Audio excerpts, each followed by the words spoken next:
Hey everybody, welcome back as we take a closer look at another pinball machine in my collection.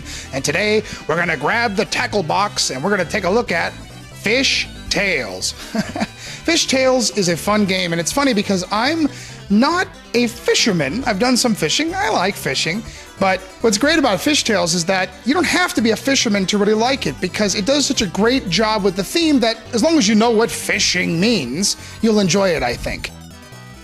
Fish Tales was released in 1992, and when it hit the arcades, it was kind of popular, but not really. Popular enough that they made over 13,000 of them.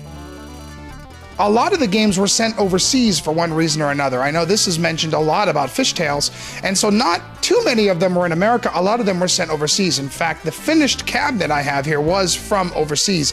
If you take a look, my coin door actually has 3 slots, and those are usually from some kind of foreign currency coin door thing. Don't move. The main goal of the game is to basically light and advance all of the different jackpots to get the super jackpot. You want to become king of tropical fishing, king of freshwater fishing, and king of deep sea fishing. And then when you do that, you light the super jackpot in the center here. The other thing to do is to tell tales, to lie about how big of a fish you caught. And that's sort of the other gimmick of the game, which is great. When you complete these fish here on the side, you light the stretch the truth meter, and the spinner will actually land somewhere, and then that spinner will award some kind of bonus.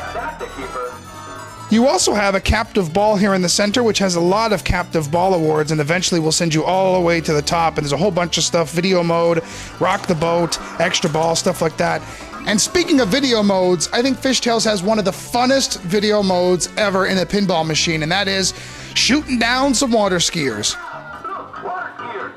You literally grab a hold of the caster and just blow them away. It's awesome. It's not as deep as some of the games that came out at the time, like, say, comparison to Addams Family or things like that, but it is still, there's a lot going on, and it's such a great theme. It does a great job with it.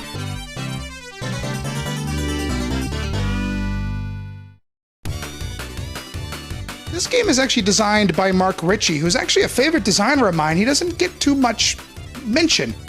He did Diner and Taxi, and then later Indiana Jones, a few of my favorite Williams games ever, and he also did Fish Tales. And one of the things you find on a lot of his games are the Crisscross Ramps. And if you take a look here, you have that exact thing. There's a boat in the center, and the ramps crisscross, and that's definitely a trait of a Mark Ritchie game. And the boat ramp really moves up these lights and sort of lights up the School of Fish, which is kind of funny. School of Fish. In fact, if you take a look right here, I have Mark Ritchie's autograph next to the flipper, right here on the plastic. So that's kind of cool. When you shoot the ball into the caster's club, it goes up, down the wire form, and into this actual reel that spins. And that actually locks the ball. So your goal is to lock the 3 balls into the reel, and then they spin around and shoot out of the reel and come shooting out around the playfield. It's really, really cool. That's probably the main playfield gimmick here. The other thing to mention as far as gimmicks are concerned is not on the playfield, it's above the back box, and that's the flapping fish.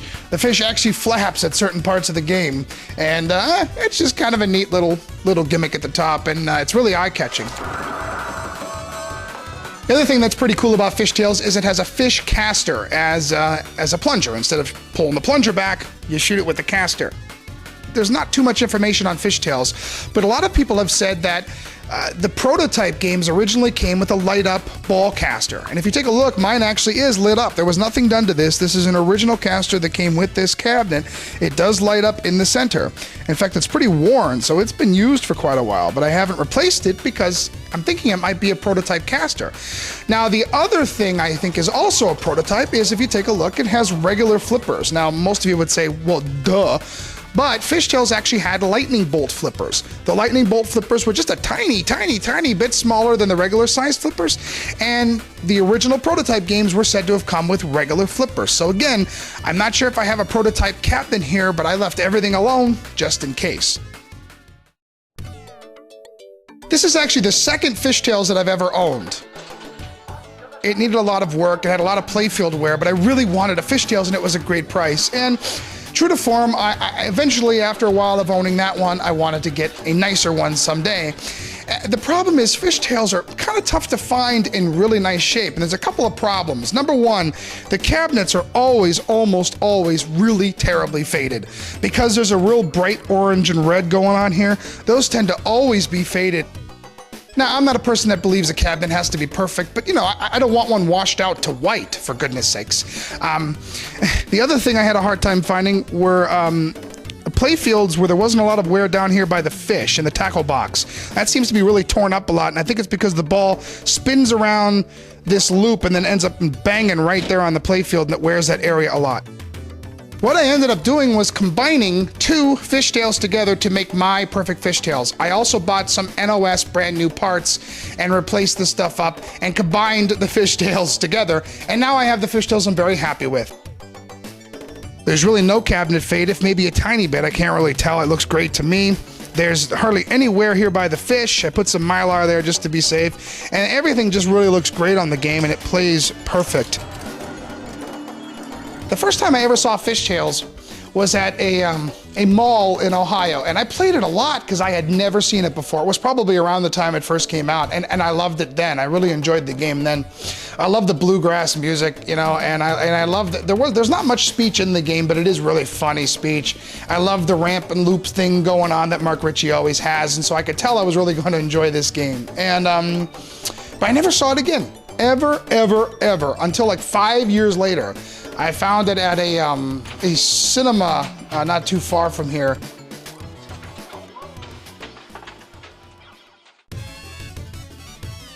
So that's Fishtails from 1992. This is Chris Bucci, and I'll see you next time as we take a look at another pinball machine in the collection.